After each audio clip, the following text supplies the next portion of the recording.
I will talk to you later. This is the state of the nation. Ibifa Uganda. We are deliberate, we are reasonable, we are uncensored. The state of the nation with Henry SSALI.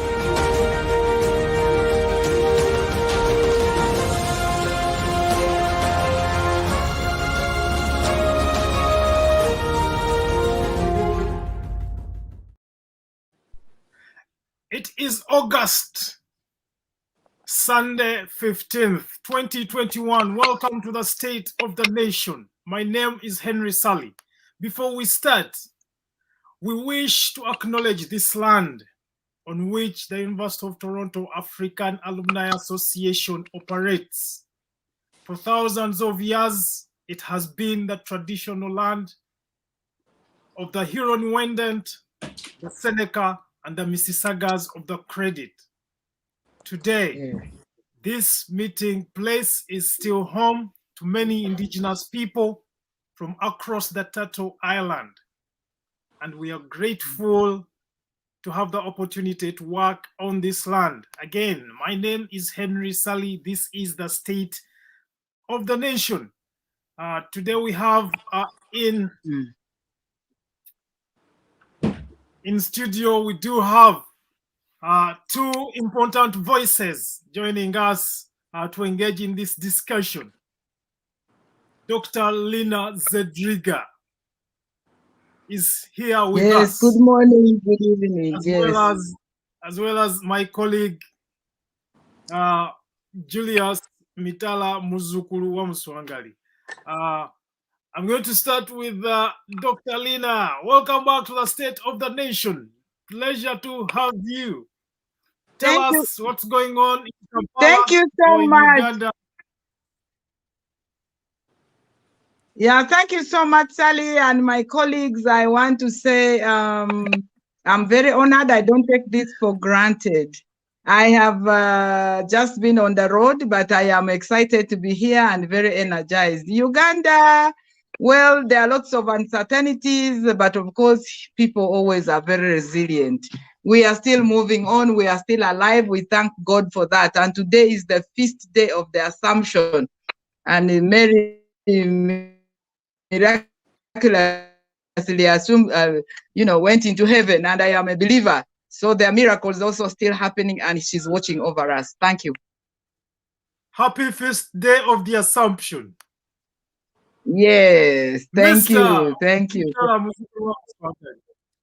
Yes, thank you very much, Henry. As usual, nice to see Dr. Zedriga back. You've been missing in action. I know you are a very busy person, but it's always nice to have you back here. And yes, greetings to all of you, people of the world, my fellow Ugandans, colleagues, and everybody that is associated with this program in one way or another. It's a pleasure to be here as usual. I'm looking forward to yet another beautiful conversation, as we do always have these conversations every Sunday afternoon. Thank you very much, Henry. Thank you so much, Mr. Mitala Muzukulu wa Muswangali, and welcome back. Last weekend, we took a break. We weren't here. We all had to rest a bit and refocus the conversation. Yes. But even though we missed last week weekend, the conversations continue. The most prominent one lately is that of Kenyan Deputy President William Ruto. And of course, you're going to be discussing the cosy relationship, which has lately come to the fore, of course, brought to the fore by many Kenyan leaders as they head into the 2022 presidential polls. Many things have been said. A lot of stuff has been said regarding what's going on. Some people have characterized Mr. Ruto as a Ugandan who wants to take over the Republic of Kenya, and warning their of course, warning they are distinct. They are citizens of his intentions as he prepares to organize a campaign to take over Kenya as potentially the next president of the Republic of Kenya. But before we delve into that conversation, there were some certain things that happened over the last week, and I want to give Dr. Zedriga an opportunity to talk about that audio, or that audio that came out, so that she can set the record straight. I know she was quoted out of context, apparently, based on the information I've received and based on the information that she has released in one of her public apology. Dr. Zedriga, what happened, and do you want to talk about that or no? Very briefly, so that it doesn't derail us. Yeah. We had a citizens conversation. It was, I think, the 39th podcast done by Idea, and we were on it with the Kennedy of the Forum for Democratic Change. And so it was 1.5 hour thing. Well, we had a conversation around on a number of issues, even including my background and my husband, including the state of the opposition in Uganda. 1.5 hours. So that happened like 4 weeks ago, and then it was released early this week. And somebody decides to just have that one clip of when he did not, get it holistically from when Kennedy soiled my president so much, and then allowed me to talk. Not even allowing, I actually had to, struggle to talk. So in that process, amidst the other conversations, I hope you will go online. It was about comparison. It was about, who is pitched best and stuff. Of course, as a political party, I had to come in when my president had been called all kinds of names. Okay, all kinds of names, and I don't want to report it. To repeat it here because it's already online. And then when I responded and said it was about who is pitched best. Okay, so I did that, and that clip was only maliciously cut from my side, not even transiting it from Kennedy. So it was as if I stood and I was over how on something, and then I started, releasing all this in response. But then it is pitched as if it wasn't in response. 1, 2. I have a lot of respect for Dr. Besigye. My husband, who is missing up to today, in 2001, I even talked about that, and this person did not include it. Right. Zedriga colleagues Darius was top on his campaign team, and he went missing around the same time with Dr. Besigye.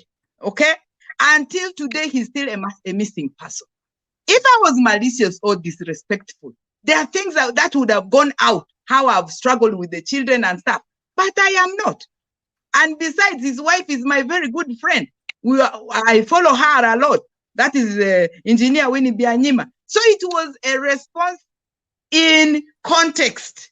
So it was malicious. Right. Of course, today's preaching was around that the devil is actually on the internet, and we should be careful from EWTN that we must always pray before you say anything, because the devil is prying around and confusing. Especially, in fact, I laughed when that priest was preaching.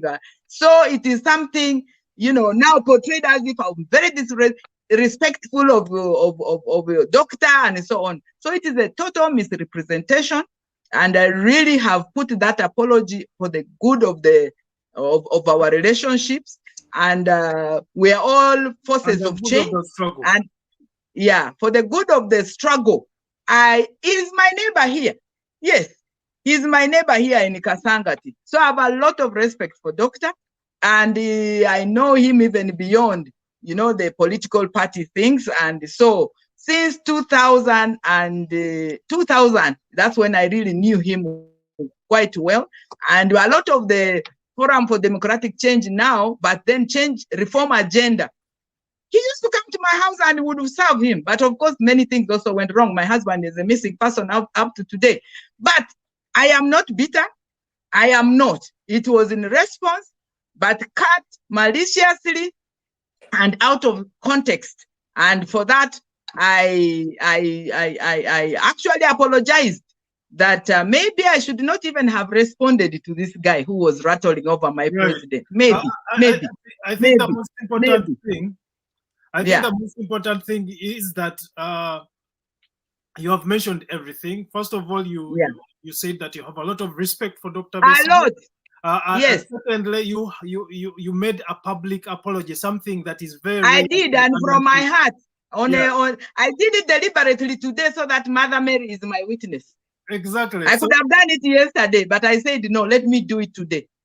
Yeah, that is something that is rare in Ugandan politics. So I applaud you for doing that, and I'm gonna put it on record to dismiss all the misconceptions and misrepresentation of facts that were made against you. I saw a lot of a couple of politicians, prominent politicians, trying to dismiss you, and it's good that you have come and used your own voice to put in context what you said, and that whoever decides to make any analysis should always try to contextualize that conversation. So thank you so much. And we were with this. I was responding to Kennedy of FDC. It was a conversation on a range of issues in Uganda. Right. Yeah. Right. Okay. So why don't we turn to Mr. Ruto and his relationship to Mr. Museveni. Before we start, I'm going to play this video.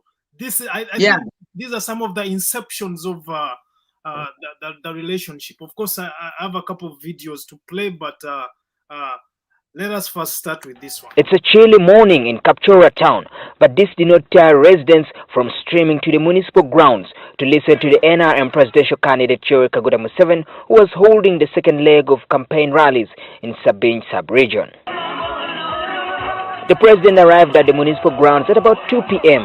with Kenya's Deputy President, William Ruto, in the same car, amid his cheers from the people.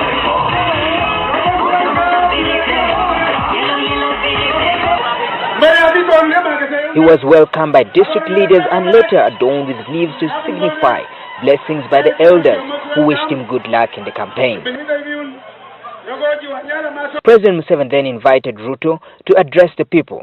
The Kenyan Deputy President is making his second visit to Uganda since October, where he was fast for 3 days. Ruto, whose home is in Eldoret across the border with Sebei land, came with a delegation of other Kenyan leaders.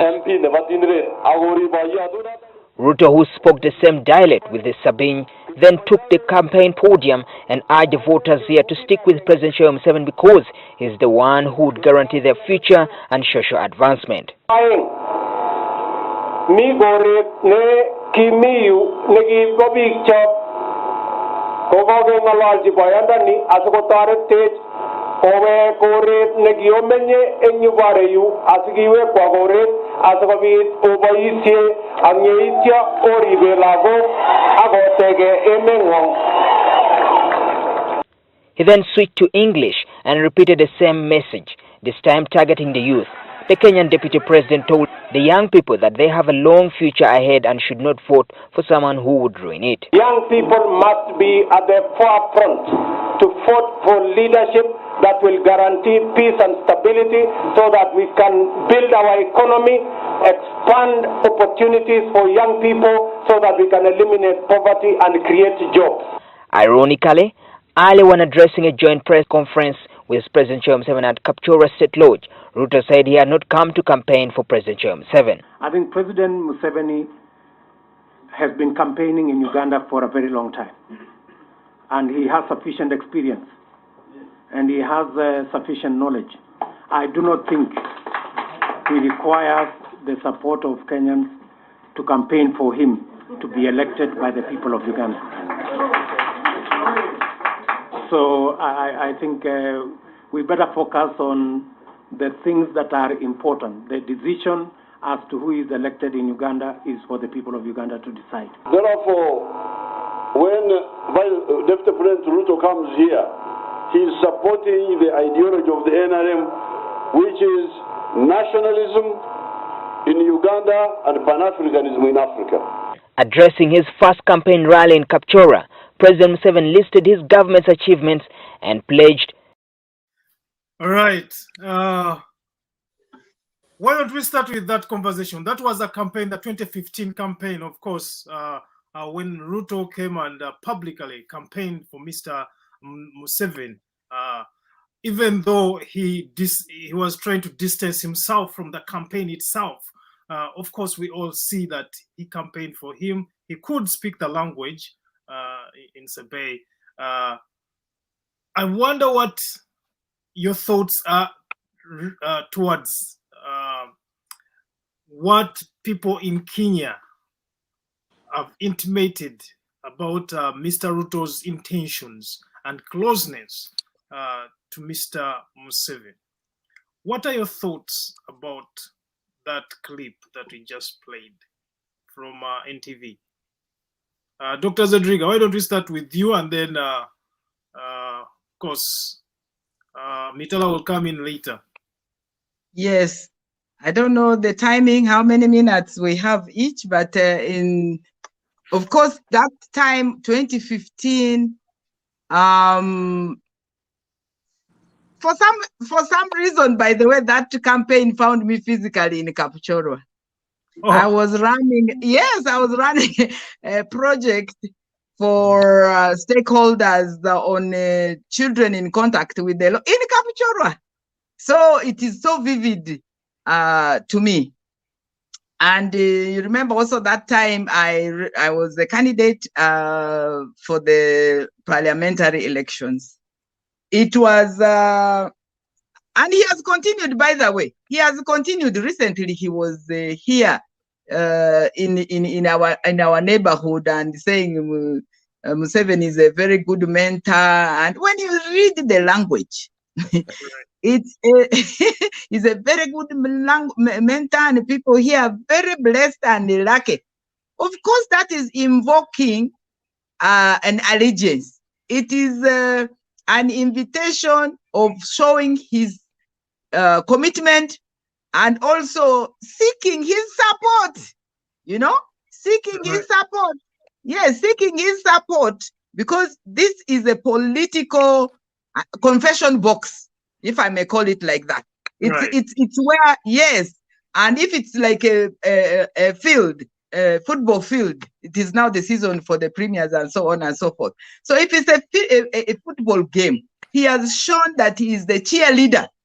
He is the cheerleader for President Museveni, and also the timing, especially for his successful private visits and the one that recently did not happen. In fact, it shows he is learning and learning and relearning from Museveni. That is, he's in a way he's saying, please, I'm here. I would like you to coach me.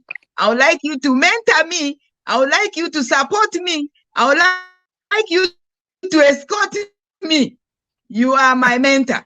Okay, you are the best of the best I have sought out. So he is seeking and getting that support absolutely in his bid for the presidential election. Of course, in another clip also, our comrades from Kenya. There's more that I'm going to be sharing. There's more that I'm going to be sharing. But So this is an open declaration that please take me on, and I am fully on board. But with his own interest, in his own interest. Yes. Thank you very much, Henry. Thanks, Dr. Zedriga, for that observation. Very interesting times here. And for me, I think I'm happy that the Kenyans have reacted to Mr. Ruto the way they have reacted. Because I think if you read the commentary that's coming from Kenya, the Kenyans are absolutely putting their heads up and they are saying, no, this is not going to happen on our watch. It's really interesting. I was listening to a politician, a prominent politician in Kampala recently on one of the radio stations, and a question was posed to her, and her response was kind of very very instrumental in kind of trying to understand, the character of Mr. Museveni as a person. I think these are things anyway that are on public record. Mr. Museveni doesn't. I think he doesn't respect friendship. If I should put it that way. He's a person who cannot be trusted very much. His record is very clear on things of that kind. If you go back, some of the agreements that he has made and he has breached, himself. And I think himself, he has been on record to say that, he's very quick, to conjure up these kind of relationships of convenience.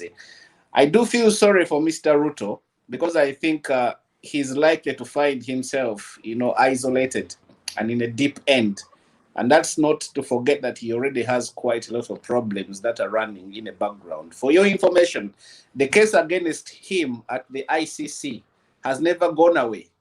It's still over his head. Everybody who is Dr. Zedriga here will be able to make a submission on that if she may.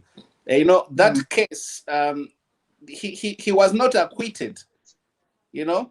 The case was discontinued because there was lack of, or because there was weak evidence. And actually, two of the judges in that particular case, they were very clear that there had been issues of, tampering, witness tampering.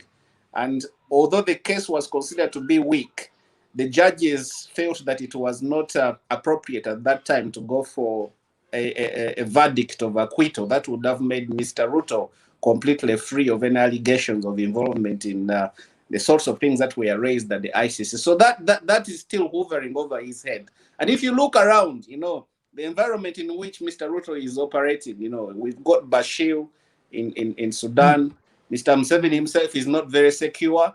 You saw his speech yesterday. He seems to be kind of amending, adjusting his positions very slowly, because now I think he's beginning to understand or to realize that, the sorts of things that have been put against his name are quite very, very serious. And they go very deep, even to the point where he may leave office. Some of these allegations might have very severe and very serious consequences.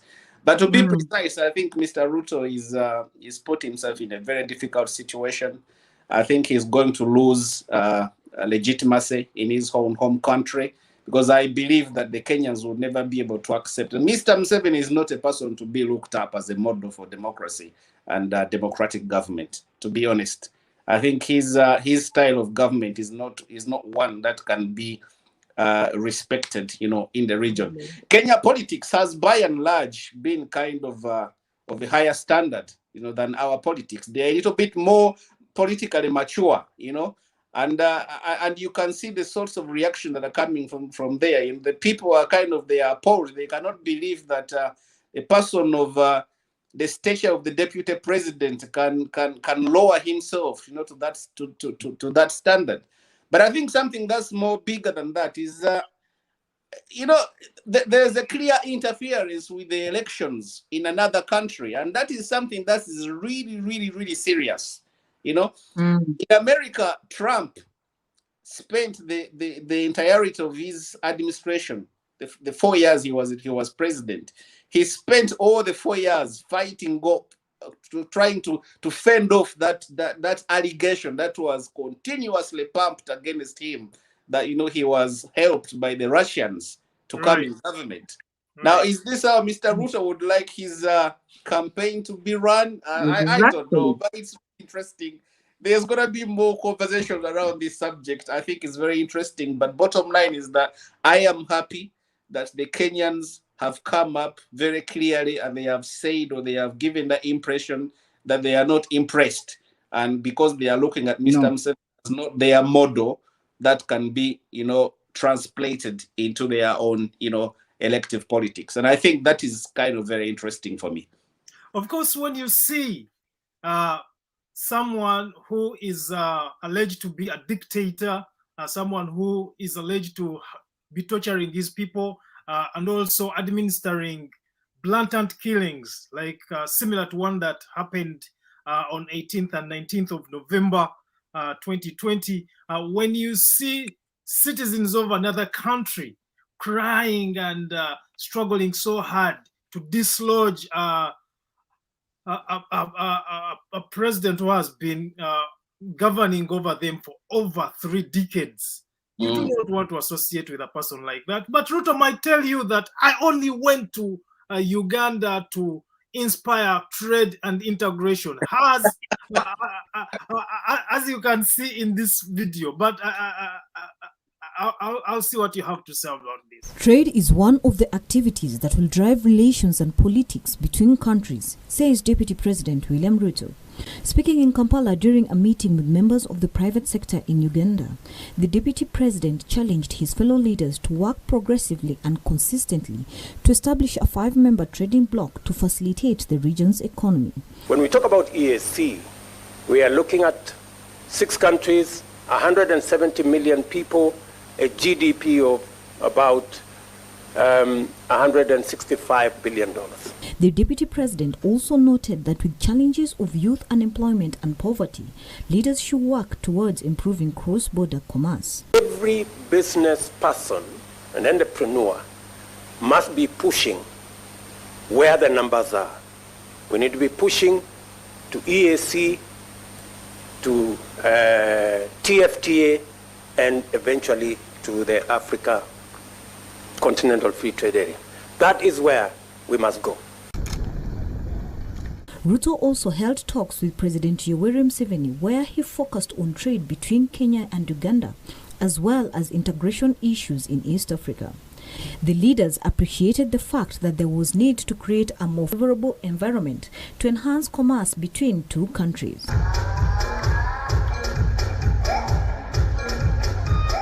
Meanwhile, the Deputy President received the 2018 Life Achievement Award in Kampala. The award is given to young achievers who excel in various disciplines. He challenged young people to take up their position in the society to drive change. The idea that Africa must learn to celebrate and validate her own rather than wait for external approval by others is a liberating mindset which I fully endorse. For Channel 1 Weekend, I'm Emily K. Bade. Of course, that's a video by KBC from Kenya. When Ruto says that I only got to Uganda to inspire trade and integration, do we have the audacity to question his relationship with Mr. Museveni? Well, Mr. Mitala, start with that conversation, and then I'll end with Dr. Zedriga. I want to respond to that question a little bit more seriously, because there is a pattern that has been developing over time. It's a terminology that is used so it's been seen so much in Western politics, and I think a few times in Hong Kong, in Italy, in Russia, and things like that. It's a terminology that medically means sleaze in politics. Should we be concerned about the development of sleaze in politics? Sleaze technically means corruption, you know. People of immoral character, people of sordid character, people who ought to be disrespected, people who ought not to be given any form of respect or shape or space to participate, you know, in civic government, you know. So there is that aspect of sleaze in politics. And I think for me, that is really important. I think this is where you begin to find, you know, people in government lobbying, you know, in a rather very, very unethical manner, you know. I'll give you an example. The former Prime Minister of the UK here, Mr. David Cameron, is currently facing hot waters because when he left government as Prime Minister, he went and took up an advisory role for a multi-millionaire kind of organization, smallest kind of a bank, you know, that is lending, you know, people, you know, to do business. But the question that has been raised is that, you know, how do you protect, you know, the public good from corrupt tendencies, especially when people of highly connected kind of networks involve themselves with mafia-like kind of tendencies, and they tend to capture state power. These are the sort of things that we have seen in South Africa. You know, former President Jacob Zuma is still facing corruption charges, you know, over things like that, things that he did while he was in government.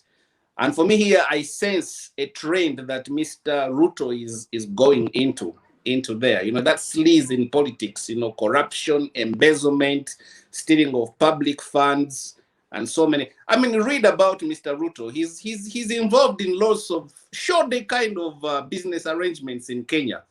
And this is where the other issue comes in. I want anybody who's watching us today, right now, to go onto the internet and Google in the word "know your country" and type in Kenya or Uganda. These are things that relate to money laundering and you know, those kind of you know, washing money, criminal money exchanging hands.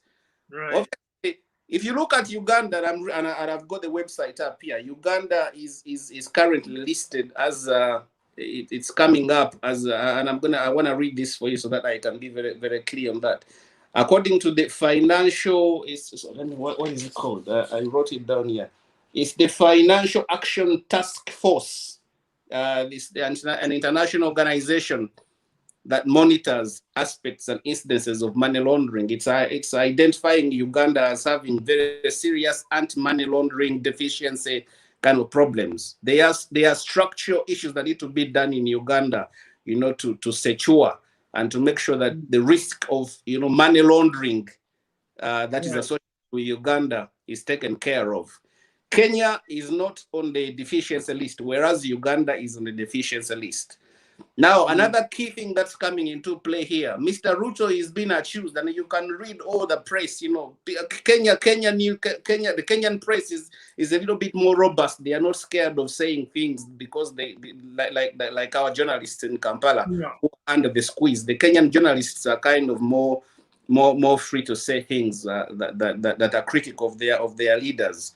Mr. Ruto, I think, as some of the reports that have come up, they are suggesting that he's been linked to a young Turkish kind of young man who is who's got a tag of financing terrorism and money laundering. Wow. You know, and I think this is where the Kenyan intelligence service got interested. You know, Mr. Ruto was blocked from coming to Uganda recently. Yes, recently. You know? Yes. If you read the intelligence, if you read the press, everything is on the internet. You can read up the news, and you need to go for stories, for newspapers that are credible. Of course, there are people who might write stories that are laughable, but there are people who write stories and they are credible. But these issues are all up there, and they are being cited. That, you know, the reason why the Kenyan intelligence services got interested in this issue is because the connections with which Mr. Ruto is moving around with, they have been linked to money laundering and financing of terrorism, you know, in that region, you know.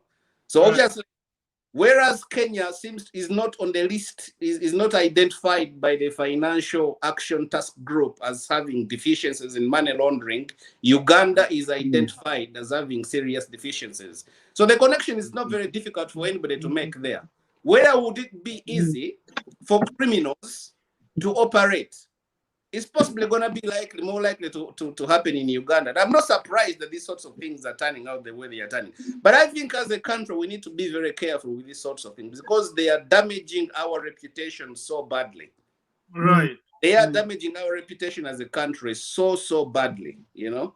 And I think the leadership needs to take these matters kind of very seriously. So there is lots of issues coming from that direction. And anybody who is interested in following these stories, you can use up your research, you know, indexes, and the information will be at your fingertips. So those are some of the feelers that I'm getting, and it would be nice to look further into those sorts of issues and try to understand what do they actually mean for us, Uganda, as a country, you know. Dr. Zedriga, your thoughts about that? Well, I worked in Kenya for quite some time. I was a technical advisor to that gender, the Commission on Gender. And some of the things associated with what Ruto is, the deputy president is doing right now. I had some experience when we were going to Mombasa and we were going for consultations. There would be fleets of, properties, and this is his, the other one is his, the other. So I already had that experience of him being a business person. So he comes also very strongly as not only a political entrepreneur, but a business entrepreneur. And it's very, I'm happy that the people of Kenya are watching. They are not only watching, but they are pointing this out. They are not only pointing it out. He was recently blocked from coming to Uganda. So that political transactional identity is very, very, very, very strong in Ruto. And that's why he would therefore like to see how best to position him in that regard. Instead of being in Kenya and getting the pitching himself as the presidential candidate, and Uganda is not even any of the constituencies. Why would he be always interested in coming to Uganda if it's not for political pitching in utmost, not the best of the interests of the nation as Kenya, but his personal interest. So for us, the lesson as from Kenya is that Kenyans are not taking it hands down. They are not. Much as he's eating his own words. One time you see in Kapchorwa, you see recently he is pronouncing himself about Museveni being the mentor, the best of the best in the region and Africa and the world. And then in Kapchorwa, vote him because, and then all of a sudden he says he's coming to Uganda for business or whatever interest. Anybody can, even the nursery kids can know that this is not really the truth. He is just trying to, I do not even know why, unfortunately, he stated that. I don't know. Right. Because it's very glaring, it's on record, it's everywhere that his is about pitching himself for political positioning. It is very, very, very glaring. Yeah. But it's very interesting for me, when you see vice president of a neighboring country, stepping into another country and actively participating in an electoral process. That is not being seen before, Well, maybe politicians may tend to do it at a local level, but not at national level. I think that's gross. And I think it's very gross. It even touches on that whole constitutional provision of sovereignty of the state. Okay, is he now part of that? We have a Uganda, sovereignty of the state. He totally breached it. Yeah, where are we? We have been invaded by a political machinery. We were invaded by a political machinery. Where is our sovereignty? Where is our sovereignty? In 1 minute, let us come back in 1 minute. Okay. And we are going to talk about the sovereignty issue when he was given, one of the institutes was named after him, the Leadership Institute was named after him. This is the state of the nation. Rifa Mwanga. We are deliberate, we are reasonable, we are uncensored. The state of the nation with Henry SSALI.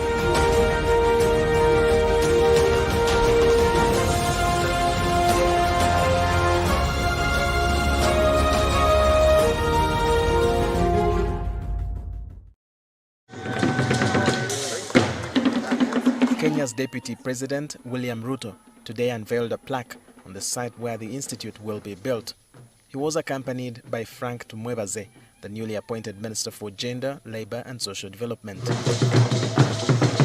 The meeting also featured the State Minister for East African Affairs, Major General Kahindo Tafire, and talk soon turned to politics. Kahindo Tafire narrated his history at Makerere. Those of you who are in Ubumba, we are responsible for the culture of fighting, of freedom fighting, that pervades Rumba Hall. and I'm glad you've kept it alive,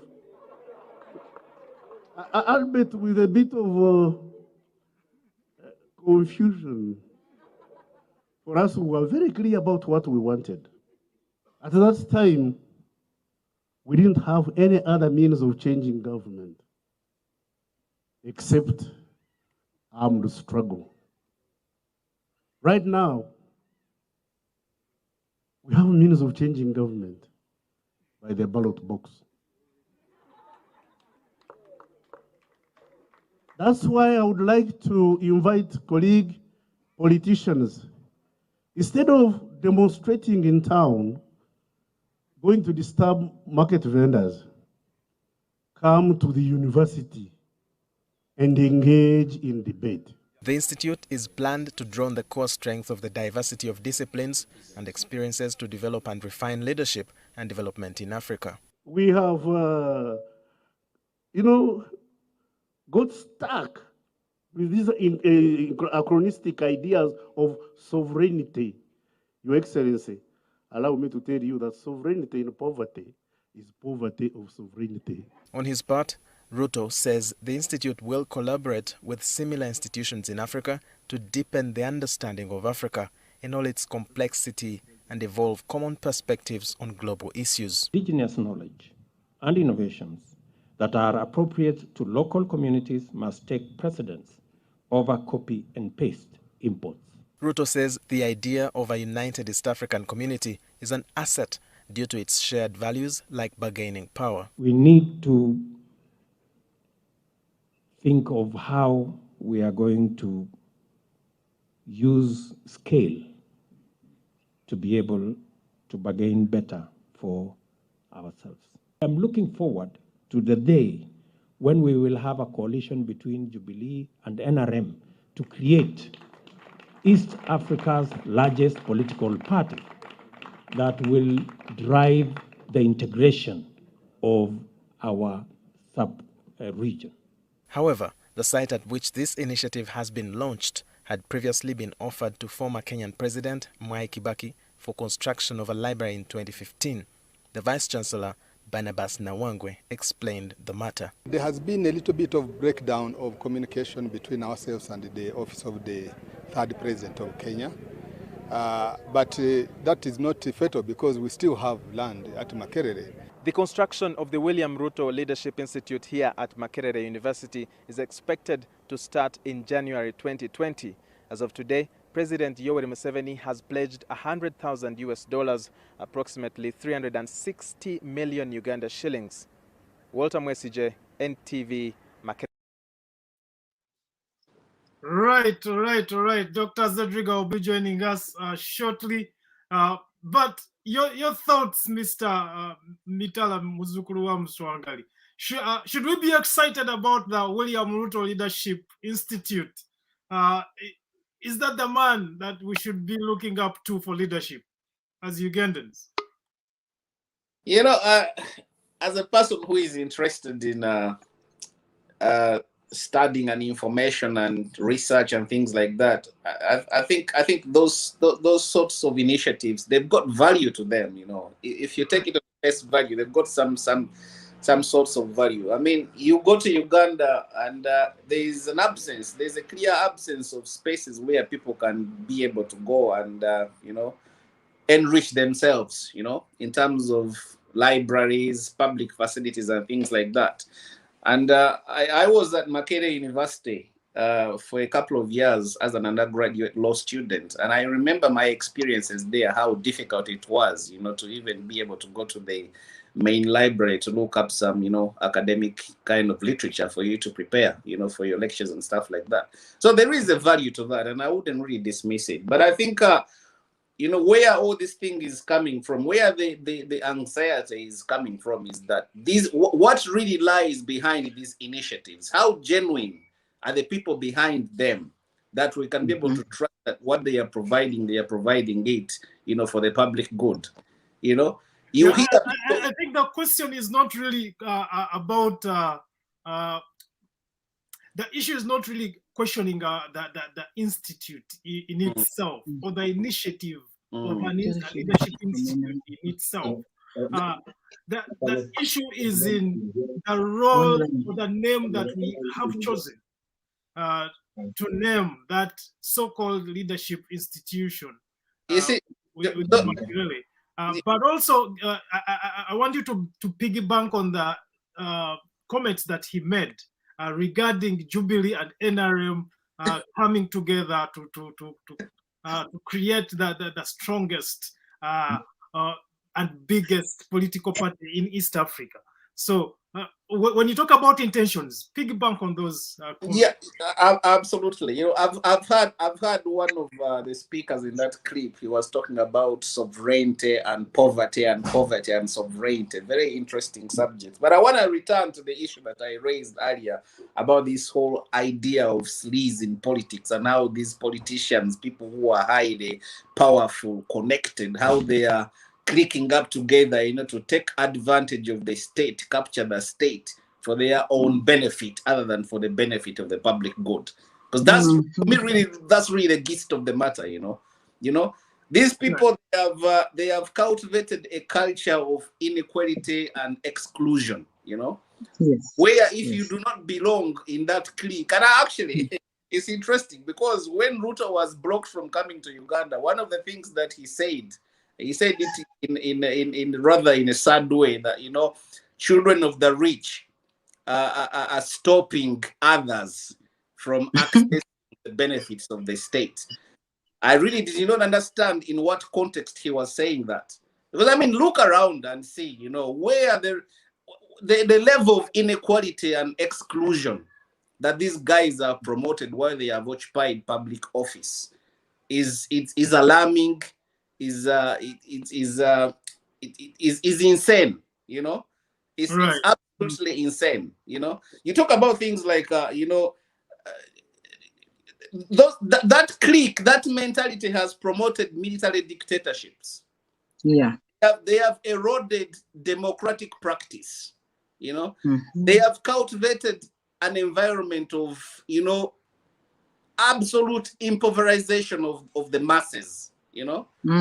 I don't see of what benefit these people are really adding, you know, to the public good. I mean, for me, I'm really very, very uncomfortable, and I think it goes to demonstrate that when you hear political integration is a good integration, and I think I give an example.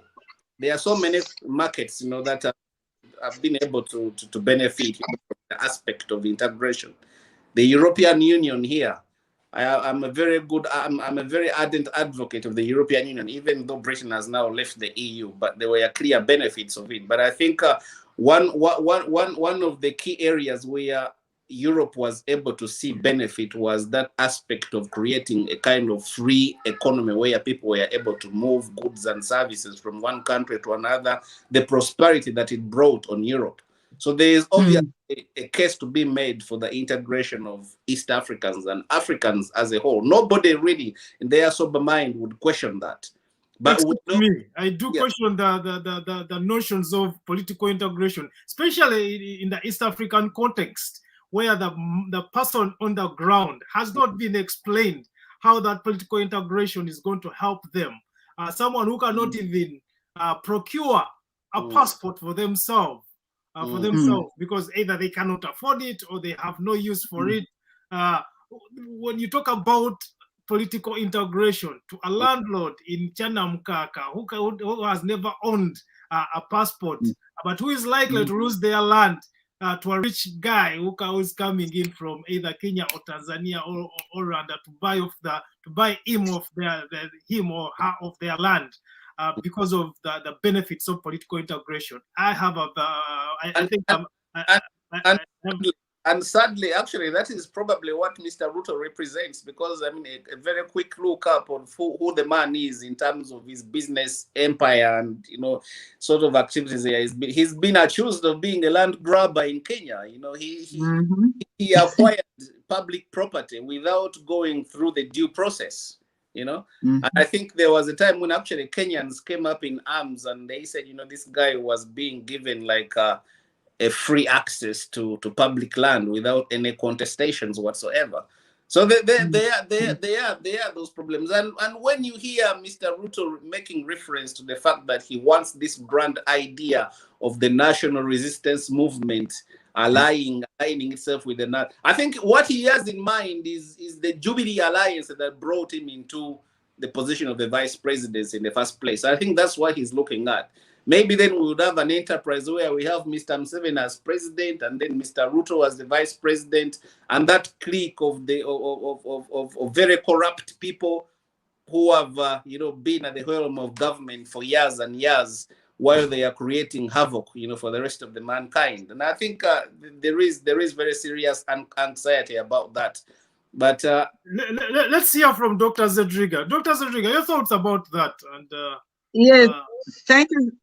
I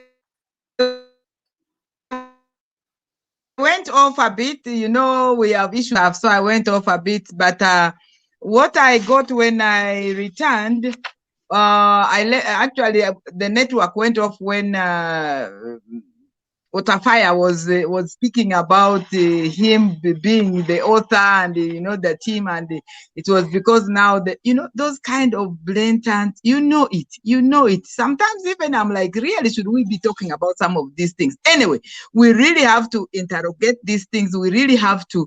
So when Ruto talks about that political alliance, it of course is not reflective of this woman in Arivu. Boloko Foko, of this young boy who is selling Kavera in that Kampala market across so what is the role of the state and their leadership to the citizens? You cannot just be alone and you want to grab all these things and run with it, and to the exclusion of all others. Like, Lord Pence has described the legal marriage. It's a union between two people to the exclusion of all others. State governance, participation of every person is very critical.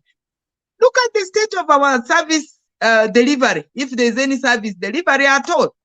In that clip, which was doctored, I actually spoke about when the times we went to school, when the leadership was servant leadership, pro-people, progressive, transformational. To some schools would only go we even would find mattresses and blankets in school. But now look at what is happening. Things have degenerated so much. Look at the state of the hospitals. And I actually in that very clip said dead bodies, for people to die was a very rare thing. So if a dead person, but now you see the kind of things with the COVID notwithstanding. Right. Institutions have totally degenerated. And in any case, there are three arms of government. Whether in Kenya or in Uganda, there's the judiciary, there's the parliament, there's the other arms of government. Where are they?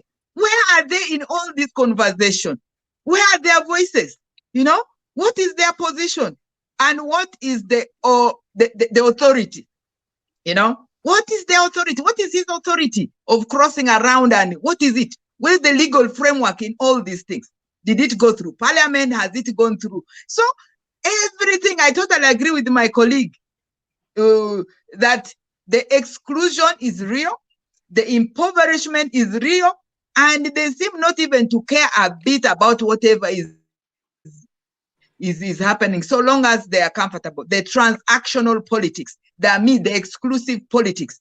And it's very, very dangerous, because the late Mwalimu Nyerere, may his soul rest in peace, said, if you fail to cater for the very many citizens who are poor, if you fail to cater for them, how are you going to plan to protect the few, these few who are concocting this alliance? How are you going? And now, right now, it's like, okay, successfully here in Uganda for us, the stealing has gone ahead, and the swearing in was, and life is turning to normal. It's not. People are very, very angry. The silence is pregnant with interpretation. But in fact, we do not even as citizens need to be angry to be participating in our and to get the right services. It is not a favor that is owed to the citizens of Uganda and Kenya. It's a duty. It's an utmost duty. And that fact, in other advanced places, a number of our people would have resigned, actually, by the way, because, yeah, they would have resigned from. But then, how do we as citizens then not respond, but prevent it from being manifested and implemented in practice without us, and to our exclusion, and of course to our detriment? It's not only the exclusion, it's even to our detriment, degenerating all this and driving us to a state of hopelessness. It brings to my face. Yesterday, I met a lady, an elderly lady. She was going to a hospital, a health center okay? And she did not even have the two. And I was dressed in a certain, so she thought I was a nun. She said, "Sister, I'm going to the hospital. I've not even eaten anything for 2 days." Yesterday, that is the state of desperation citizens have been. Majority, by the way, this is not an isolated case. This is not. And I'm sure also many of you, because of these transactional alliances, the mails you get for our burial, for our medication, they are just enormous. Should that really be allowed to continue when people are doing transactions, political transactions, and it is going with a lot of money, whether the money is dirty, whether it's whatever? So it's time really the awareness, civic education, civic engagement has to be taken into consideration deliberately. Right. I think I just want to respond very quickly to what Mr. Otafide was saying, that when they went to take up armed struggle against the government, they had no other alternative, really. I think that's really questionable, and it's not very honest when he speaks like that, because he himself, he knows very well that they went to the bush just immediately after an election. They didn't even wait to know for the court to pronounce itself on whether the election had been free or fair, and they decided to take up an armed struggle against a legitimately, elected government, So those sorts of things are just sad to hear from people who lack, the sincerity to speak, to Ugandans with sincerity and explain exactly what the problems have been, so that we can be able to forge, a way forward in a respectful manner that respects each other's views. Interesting times. That's all I could say. It's just interesting times, very interesting times. But I think what is really lacking in this whole thing is it's a question of leadership. I think we need to bring back, very high ethical standards of serving in a public kind of atmosphere. If you hold a public office, I think people need to be held, to the highest degree of scrutiny, which is what the Kenyans are doing to Mr. Ruto at the moment. They have decided to look into every aspect of his transactions, and I think, I think the other issue that comes to my mind is that when Mr. Ruto comes to Uganda the way he does, is he coming there as an individual, or is he coming there on behalf of the government of Kenya? Because at the moment that doesn't seem to be very clear. There is a very clear rupture in relationships between Mr. Ruto and President Kenyatta. So at this point in time, the question maybe that would be raised is when Mr. Ruto comes to Uganda, especially now that it has transpired that he is actually even coming without the authorization of the civil service. Because unlike in Uganda, where everything happens in State House, Kenya seems to have a more kind of streamlined kind of civil service structure. Because I think that if the situation we have in Mr. Ruto's situation, if it had been reversed and it was our vice president, now the army. I don't know her name, but I know she's a serving, army officer. I think if that situation was reversed and it was our vice president who found themselves in that situation, there would be a call that would have come direct from somebody from above, order from above, you know, and irrespective of what all the other government formal structures would have been saying, it would have been waved through as a VIP, and the journey would have continued, you know. So there is a question of leadership here, you know. This centralization of all authority in an individual without without respect to, because what in tandem what that does is that it destroys administration, right? Because nobody, and I've always been of the view, and I've already stated this, that I do not believe for any particular reason that we do not have competent civil service people in our departments, people who are committed civil servants. I don't believe that we do not have those. I think we are not short of people like that. We have people who are very qualified, people who are very competent, but people have been disabled. You sit in an office, you hold a ministry, but you do not have the authority to do anything in that docket.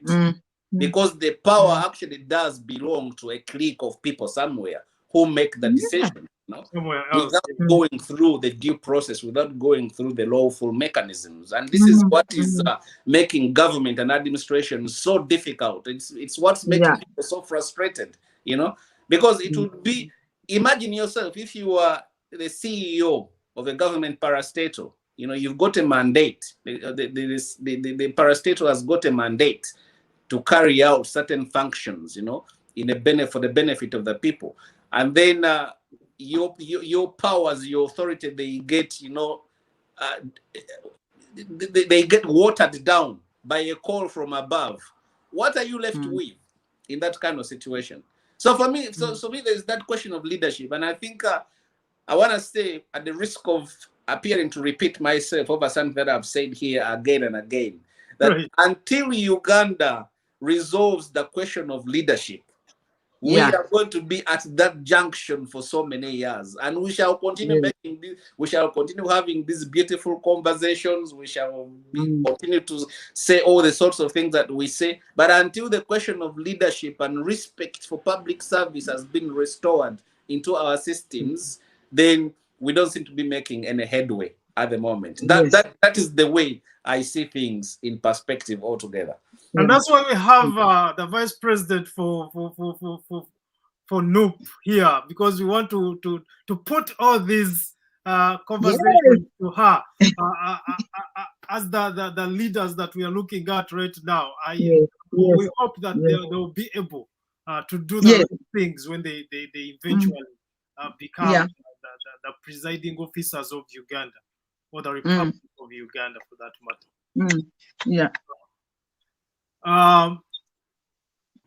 I do have another clip that On Tuesday, Deputy President William Ruto was the chief guest at the official laying of the foundation stone for a biological drugs and vaccine manufacturing facility in Uganda. You are lucky because you have a great mentor and leader that has provided the necessary support for these investments to take place. A visit that has attracted speculation over likely political underpinnings amid frosty relations between the DP and his boss, President Uhuru Kenyatta. Deputy President Ruto is flexing his muscles. He is showing that he's broadening his coalition of international actors who are willing to back his bid. Reports from the Deputy President's office indicate that Ruto was in Uganda at the invitation of President Yoweri Museveni, who hosted him for 2 days, where the two leaders also held private talks. In Kenya, for a top civil servant or a top public servant to travel outside the country, they need to get approvals, either from the head of the public service, being ministers, or the president at the level of the presidency office. So, did Uhuru give approval for Ruto to travel? This, however, is not the first time Ruto is visiting Uganda while in office. In 2015, he campaigned for President Museveni in Kapchorwa district in eastern Uganda, urging locals to vote back Museveni. Young people must be at the forefront to fight for leadership that will guarantee peace and stability so that we can build our economy, expand opportunities for young people. In August 2018, Ruto and President Museveni launched a 150-kilometer Kapchorwa-Suam road. He would later make his way back a year later in December 2019 to initiate the William Ruto African Leadership Institute at the Makerere University, again at President Museveni's invitation. Museveni later hosted Ruto at Mubende State Lodge in Kampala, where the two held talks. Regional allies in likely contested political elections that are like the 2022 or the 2007 election, regional leadership support is very critical in resolving contentious issues that come along with any disputed election. This speaks to a history of a long-standing relationship between the two leaders, with pundits saying this latest trip could be Ruto's tactic in seeking support from regional leaders ahead of the 2022 polls. Could this be the beginning of a series of regional engagements by Deputy President William Ruto in his quest to secure the top seat? Akisa Wandera, KTN News. All right, of course, that's KTN News, and we give credit to their coverage. Should we expect a disputed election in 2022? Is Mr. Ruto trying to rig the election before it happens?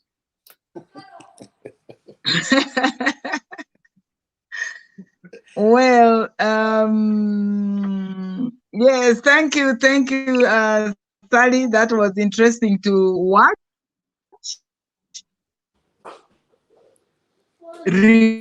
What speculations, and to me quite rightfully, that this is a deliberate tactic in seeking support, for his bid. He started it early, and he's very progressive, by the way, in terms of those visits, and then coming with the excuse of saying he's coming with the investors. What is he doing with investors in Uganda? Where is my sister, Honorable Anite, when it is supposed to be in her docket? Some of these things are laughable, but also quite annoying, And I do not know how many citizens of Uganda and Kenya have had the opportunity to watch this clip and to interrogate these events. Because in our 2021 going forward, just fast tracking backwards, when he was in Kapchorwa, he was quoted of saying that we are lucky to have a great leader, and that he's going to guarantee peace and security for young people. Now, who are these young people when actually many of them are in jail? Many of them, should I actually? I wish I could be so lay, maybe proceed against him. Yes, because that was a blatant lie to us.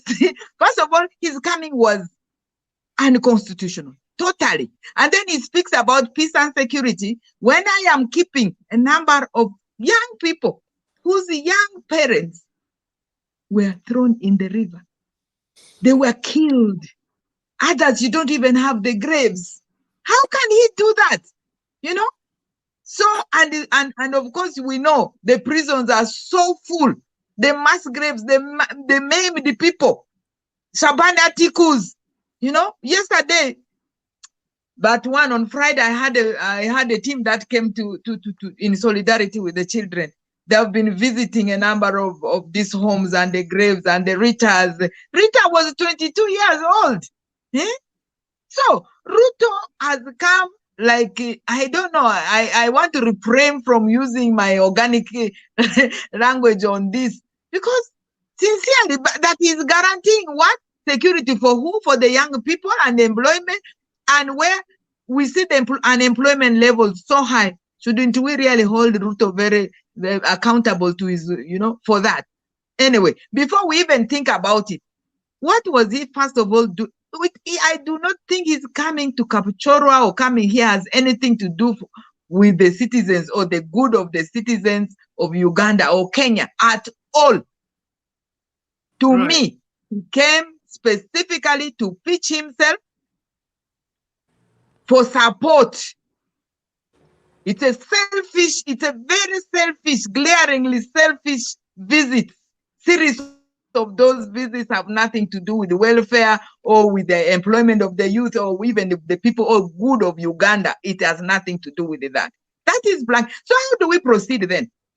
One, bringing awareness even within Uganda.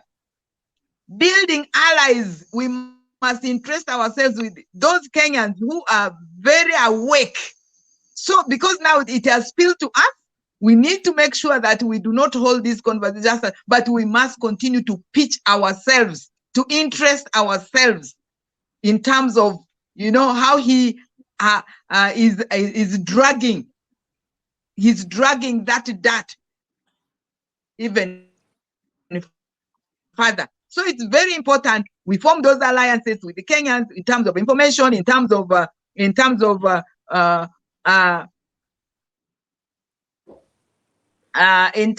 awareness of the citizens. Power belongs to the people, by the way. And these people have totally hijacked that. Power belongs to the people. We shook it.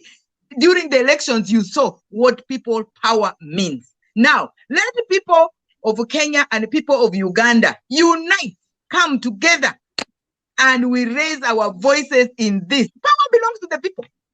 People did not fear the barrel of the gun. We were sprayed and so on, but you saw how we shook with you people together.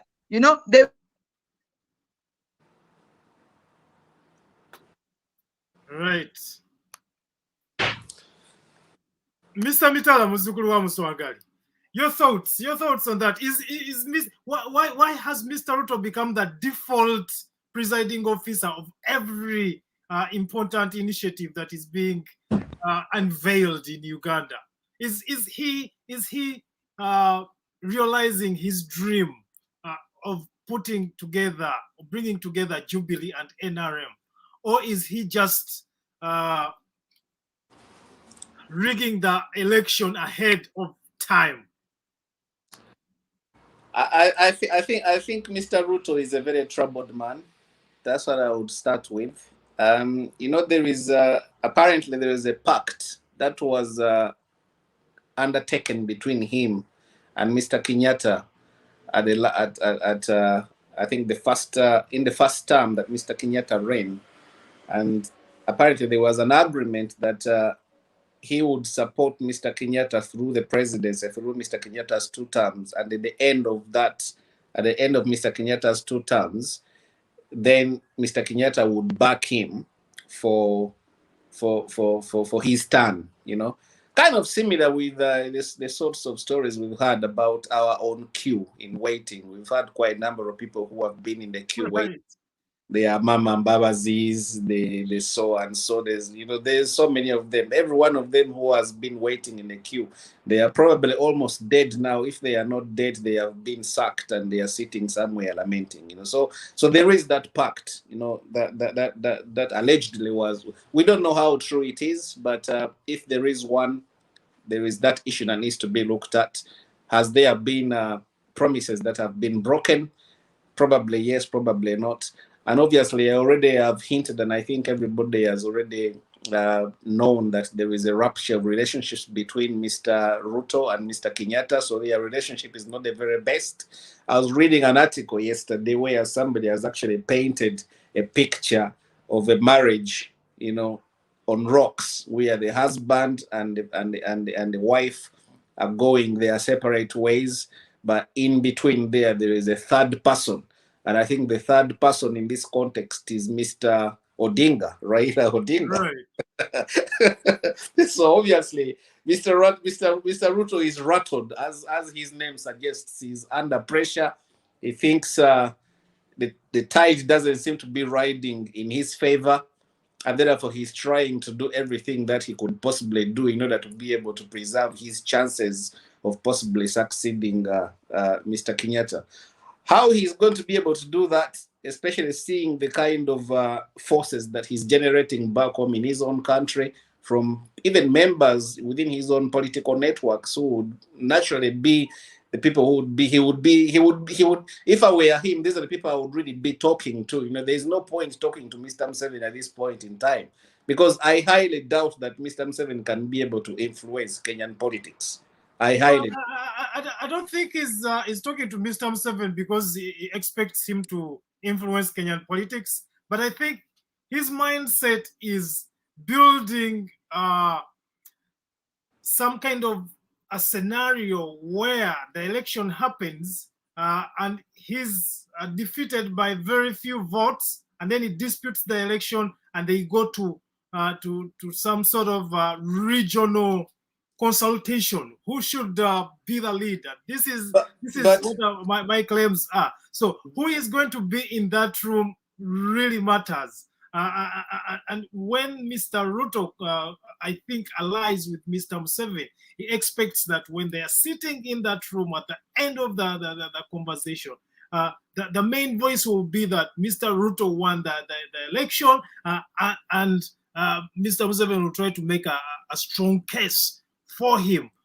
And I think that's why he continues to come to Uganda on a regular basis to consolidate that support in case there's a dispute of an election. So of course, we don't know how many regional leaders believe in Mr. Museveni, that if they finally get into that room and they are around that table, he could convince them to call the election in Mr. Ruto's name.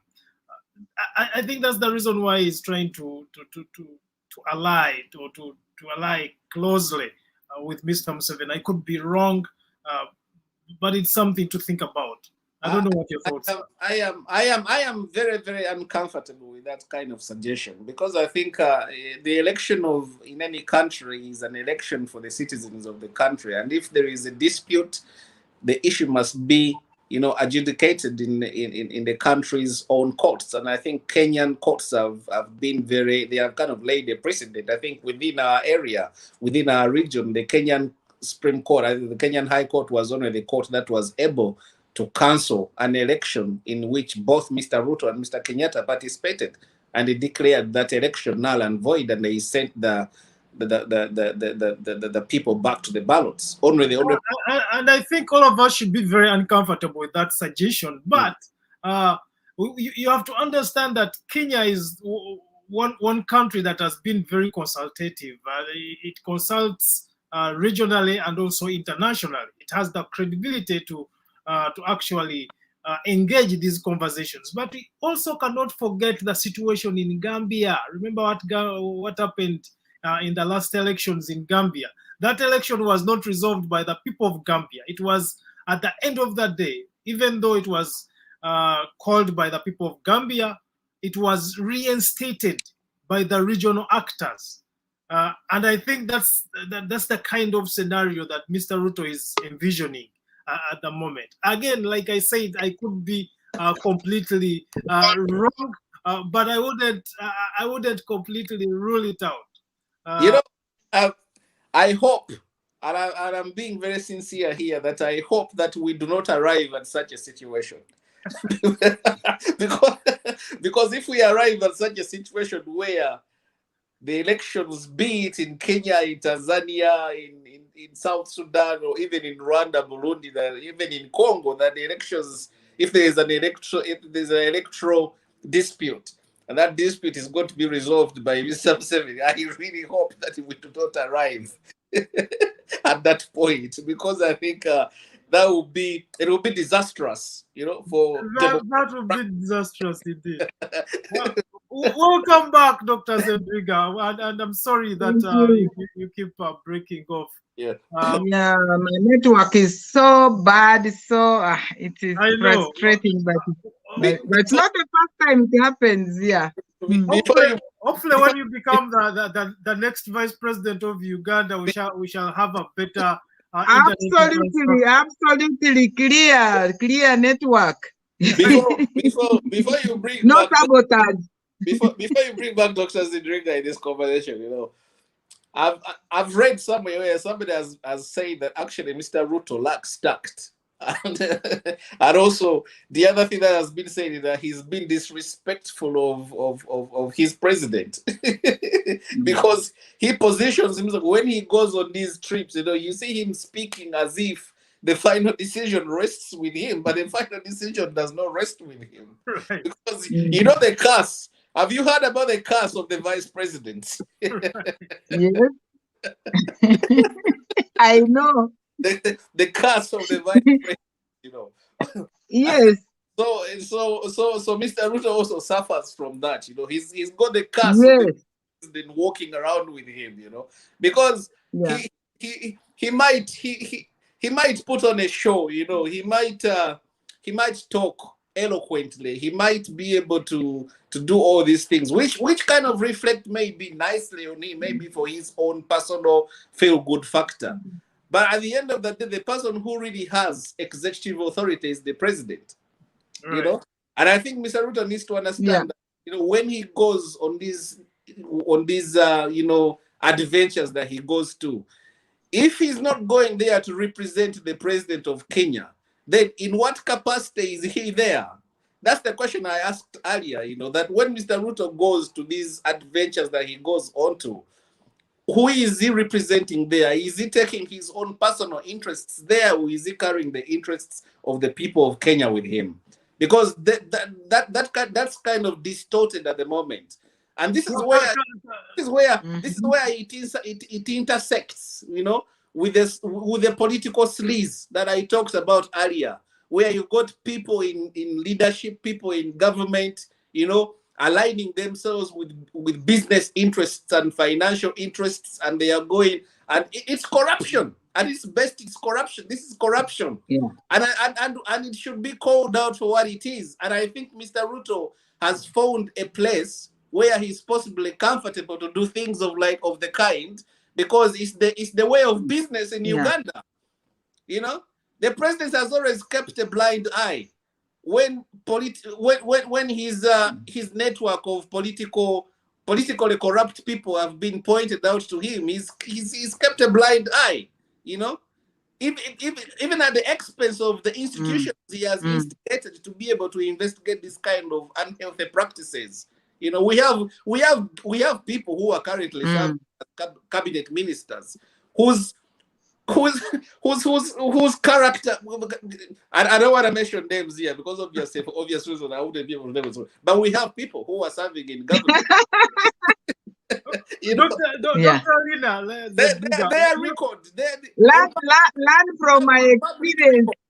These things have been raised. They have been investigated by the Inspector Generals of Government, by whoever. Reports have come up. They have been given to the president. He's sat on them, because they are his people. He's the grandfather of corruption. So perhaps let's hear from Dr. Zedriga. What are your thoughts on this perspective? Do you think Mr. Ruto is speaking for himself or for the government of Kenya? Do we have cause to be worried about his relationship with Mr. Museveni? Well, on a scale of 1 to 10, I think 9 out of 10, in my view and experiences, he is actually speaking for himself. Because I had the opportunity of watching another clip where he was saying at least now he is distancing himself from Kenya and the leadership. There's a clip I've also watched. So he is more positioning and advancing himself as deputy president, as Ruto. But the personal is political, and the political is personal. Right. And yes, the personal is political, and the political is personal.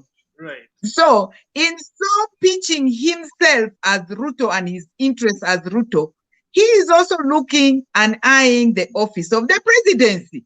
So there's a very thin line actually, but then what comes out of his mouth and the invitations, and also just for on record, he's sneaking in and out. You know, there have been lots of discussions around that, and it is on record. Then, if it was in the best interest of Kenya, he would follow the correct path. Sneaking and then getting, you know, arrested at the airport, if I may use that word, for lack of other, being blocked at the airport as a whole vice president, when the guidelines are very, very, very, very, very clear, you know? So he needs that clearance and he's not getting it. Why is he not, you know, submitting to that whole doctrine and practice of collective responsibility? Why? Why is he not, you know, seeking that blessing actually? When Uhuru Kenyatta, His Excellency, was going to ICC, on the camera, he handed it to Ruto. So to whom is he handing as vice president when he's now coming to Uganda? He actually come with the vice presidency without handing over to anybody. And that's why the Kenyans are saying he's coming as their vice president, so they need to be in charge of his security. So there's a very thin line, and it actually also calls, as my colleague has rightfully said, for lack of accountability, you know, disrespect, and also, you know, not submitting to this issue of collective responsibility and transparency and respect for the office. And of course, the personal interests override the interest of him or the interest of the Kenyans. That one is very glaring. And for reasons, I think also a lot of it is the timing now, going towards the elections. Yes, so he would like to secure as much as possible, and amass you know, solidarity, you know, so that he cushions himself with that support and guarantee. You know, when you are going to court, you have to go with sureties. You have to get, so he's getting his surety in political surety in the neighborhood without the risk of again being misquoted. So in my view, and also in what you know, it's a more personal interest of a do-or-die transactional political posturing. Yeah. But during our very recently concluded elections, you know, I saw Mr. Museveni so angry on quite a number of occasions where he was alleging that there was a foreign country that was involved in unsettling the politics of democratic practice of Uganda. So, I mean, where does that leave us when we have a full vice president of a different country going into another territory in his capacity as vice president, standing on a podium, campaigning for another president or another candidate in a national election? What does that really mean? I think that's really, it's I would say that it's naive. I would say that it's myopic. I would say that it's very unsincere, and it's lack of judgment. You know, Mr. Ruto should know himself that the Kenyans are kind of sophisticated. Kenya is I already said here that I consider Kenya to be a more sophisticated kind of you know, a democratic arrangement than ourselves, and lucky for them, and to their credit, they still have their constitutional term limits, which we don't have. You know, these things are in constitutions to secure, save the country, to secure and save nation states from those sorts of you know, human kind of you know, deficiencies. Because I mean, we are all human beings. We all have ambitions. There are all things. All of us. There are things that we would like to do, but you do those things within the remits of what is legally permissible. Because whenever you go outside the barometers of what is legally permissible, then you become you are then engaging in something what we lawyers call something that's called atras vias. You know, something that's So there are serious issues there, and I think if Mr. Ruto should be taking his message to the Kenyan people, If he wants to do business, if he wants to be an investor in Uganda, that's fair enough. I don't think there's anything that stops him from being an investor in Uganda.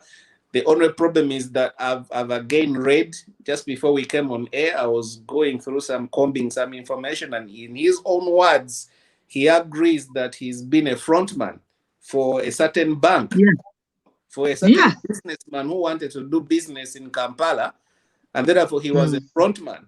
And to the very point that he acknowledges, Mr. Ruto, these are not words that are put in his mouth, but these are words that he himself spoken when he's been questioned by the Kenyan press, that he assisted a businessman to acquire a loan to invest in a different country.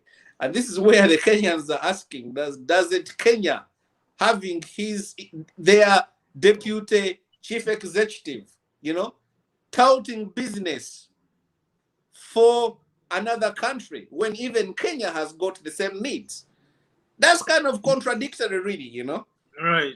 It's very contradictory. It doesn't make sense for anybody, either whether for political reasons or whether for economic reasons or for whatever reasons that somebody would want to paint them to be. It just doesn't make sense.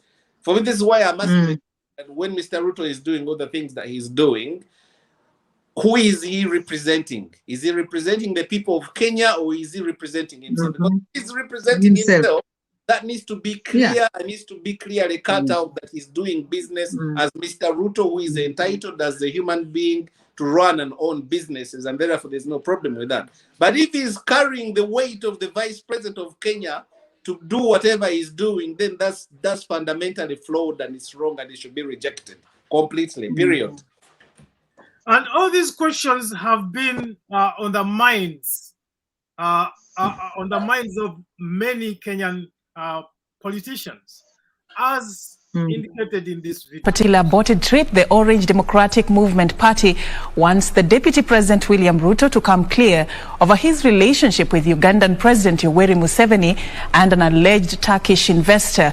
The leaders are questioning what they claim is DP's frequent trips to Uganda instead of building the Kenyan economy.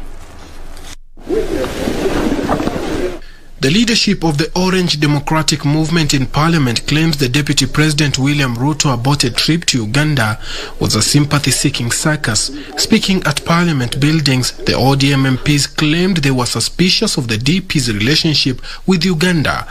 We want to ask him to share with Kenyans what ideals he is borrowing from NRM, the National Resistance Movement. We are not bothered with whether Ruto was cleared or not.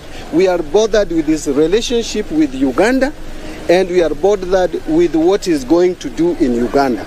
They further challenged Ruto to explain his relationship with Uganda's ruling party, National Resistance Movement, and reason of taking foreign investors to a neighboring country.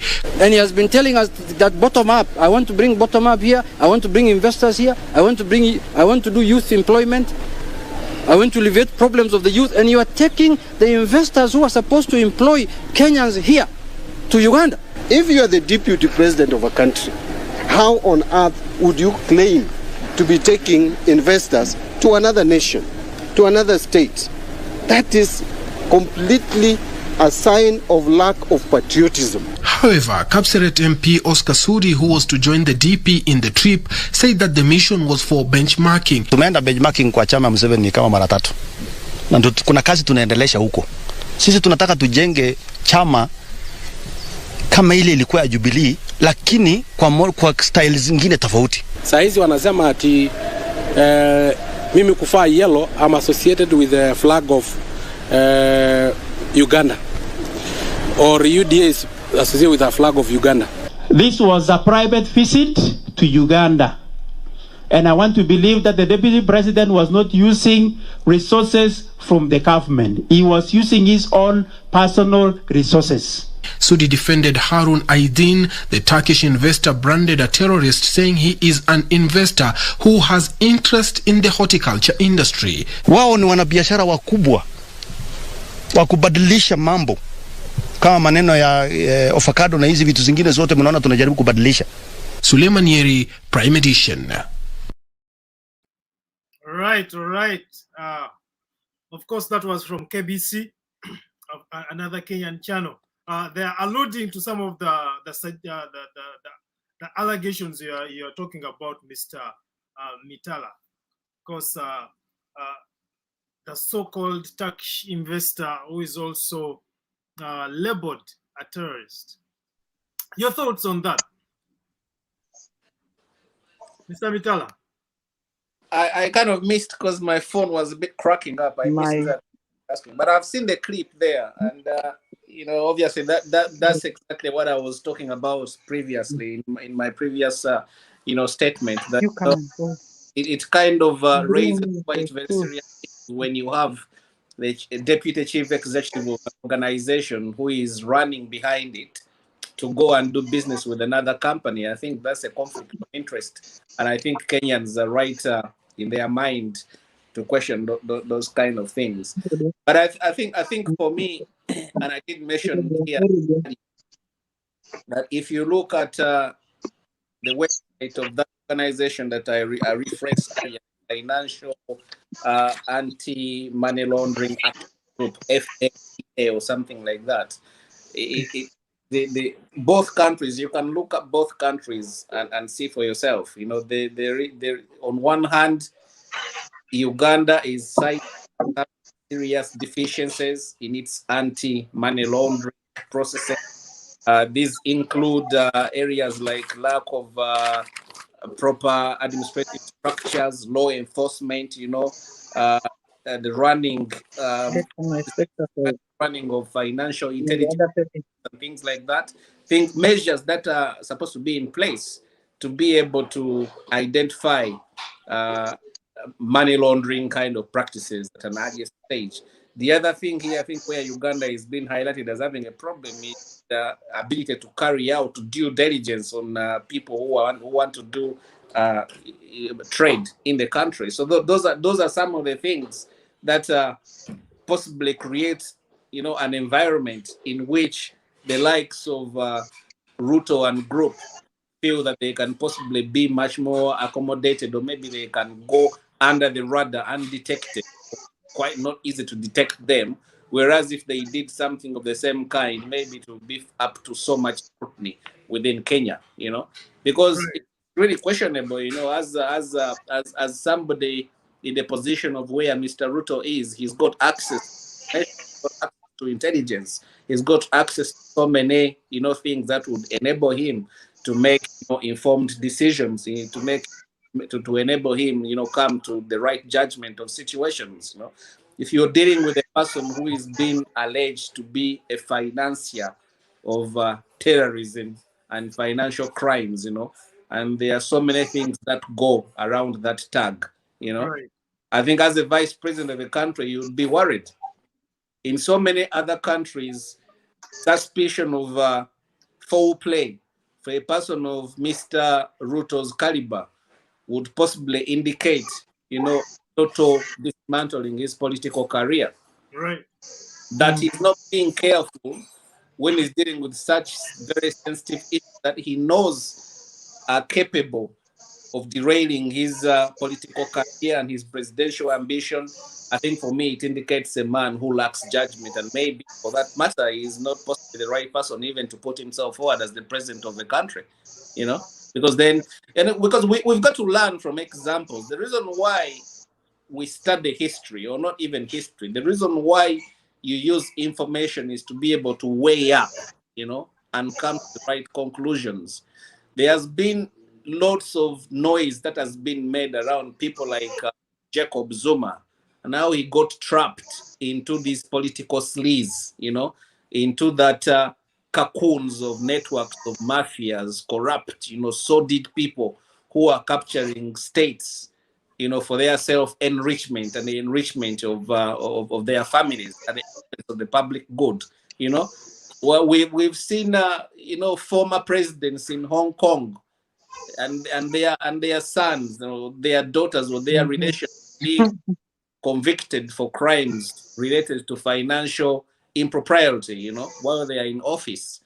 We've seen these things happen in Italy.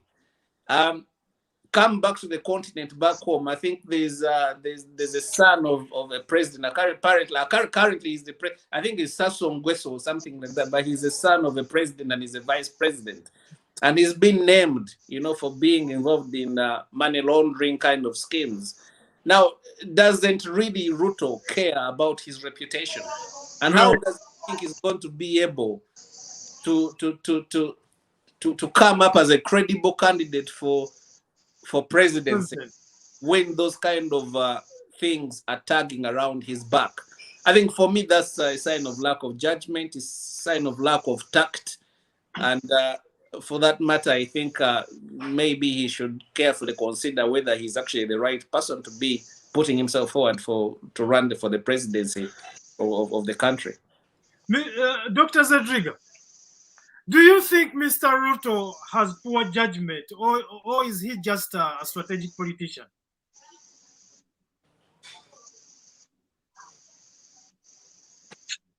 The internet is buttering here, I think. This guy was do you hear me?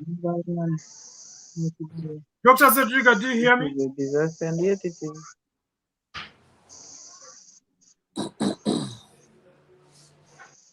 Doctor, do you hear us?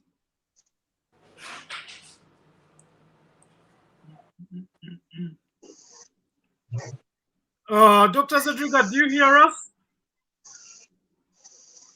You seem to hear us, but there's no response. I'm not sure what's going on. Not sure what's going on. Dr. Lina, do you hear us? Do you hear me?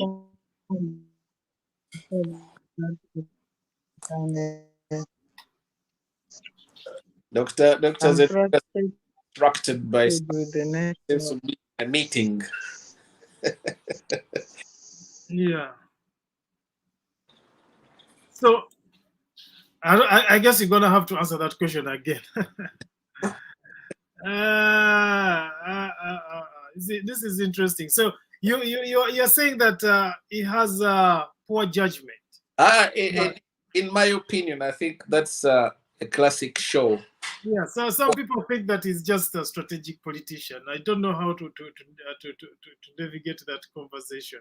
I think when you are, I mean, Mr. Ruto is not new on the political scene.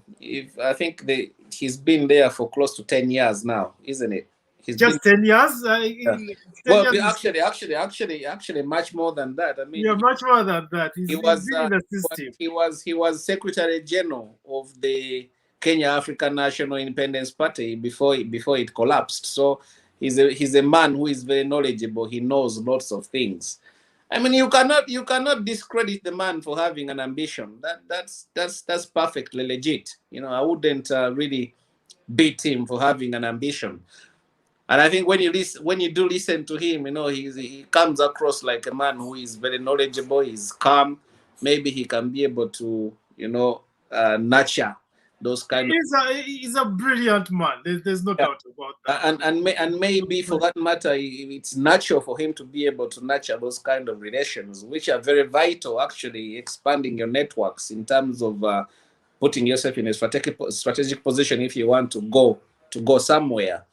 But having said that, I think, and I've said this here before, that whenever matters that have got to do with the public interest, because I think the sort of things that Mr. Ruto actually is playing about with have got an element of national security as well, right? Because in his position and going off on these adventures without clearance from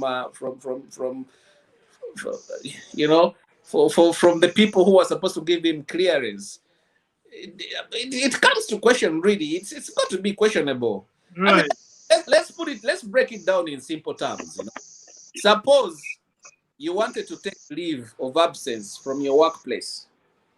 Do you just walk away, or do you request you go through the formal channels? You have to go through the formal channels, of course. So what makes Mr. Ruto think that he can circumvent, all the other systems and processes because he's vice president and go his way without any repercussions? What makes him really think about that?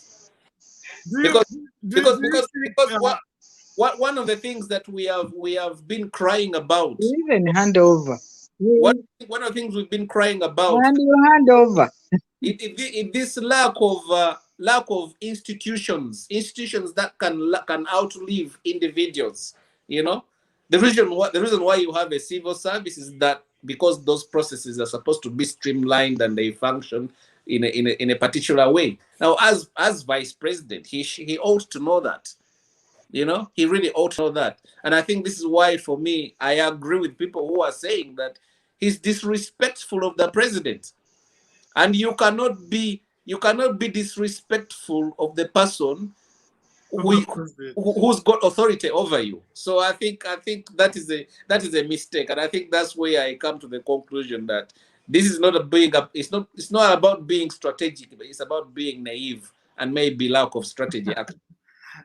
Yeah, so it makes me wonder really how a person who has been in the political arena for several decades could be so naive to the extent that fostering such relationships publicly, that he cannot fathom or understand the fact that trying to foster such relationships very openly could potentially get you in trouble. What are your thoughts about the other political leaders in Kenya? Do you think it's justified for them to isolate him?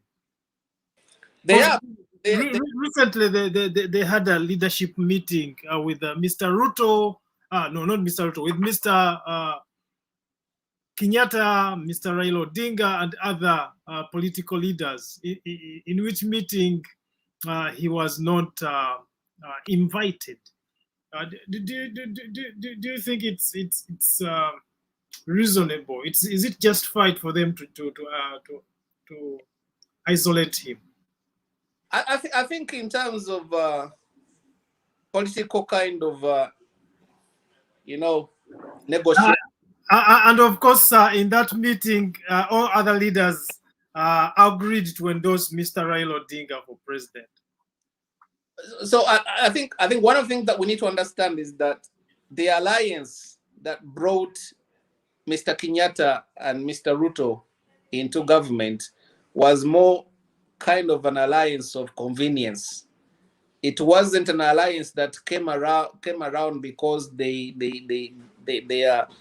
fundamentally, agreed in principle, on ideology, and on a number of other things. They are completely two different kind of candidates, who were kind of merged together out of a convenience. And I think that convenience was kind of given force, a bit more force, because of, at the time, we had the prospect of the International Criminal Court, going against the president, or actually both of them. So they aligned themselves together. But the problem is that the verdict from the International Criminal Court that came out, and I challenge you to go and read that verdict for yourself, the judges were very clear that this was not an acquittal, So essentially, they did not pronounce that Mr. Ruto and Mr. Kenyatta were not guilty of the offense against which they were charged. And that has left about the prospect that these charges could be resurrected at a future date. Because what actually happened was that there was tampering there was witness intimidation. And that's a very serious allegation. Right. For somebody for an allegation of such a kind to come on your head that you've tampered with witnesses in a court, in a judicial process, that's a very, very serious allegation. You can go and read the judgment by yourself. I can give you the references there. So in that kind of background, Mr. Ruto is in bad space. But very quickly, because I know Dr. Zedriga might want to come in very quickly before we call it a day.